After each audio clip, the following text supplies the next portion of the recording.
முருகர் என்பவர் என்றும் இளமைன்னு சொல்லியிருக்காங்க இல்லையா?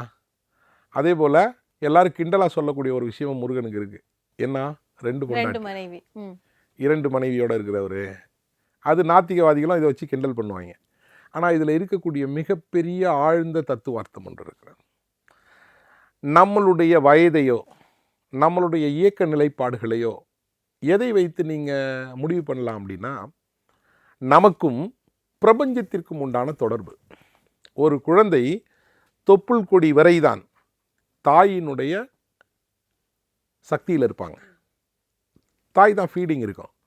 தொப்புள் கொடி கட் பண்ணதுக்கப்புறம் எந்த தொடர்பில் இருப்பாங்க? பிரபஞ்சத்தினுடைய தொடர்பு. அந்த பிரபஞ்சத்தினுடைய தொடர்பு, நமக்கும் பிரபஞ்சத்திற்கும் உண்டான தொடர்பு என்ன? 3 விஷயம்தான். வேற எந்த தொடர்பும் இல்லை. புறத்துக்கும் அகத்துக்கும். சுவாசம், சப்தம், உணவு. இதை தவிர அவுட்ரு யூனிட் எதுவும் உள்ளே போகாது. வேற எதாவது இருக்கா? கரெக்ட்.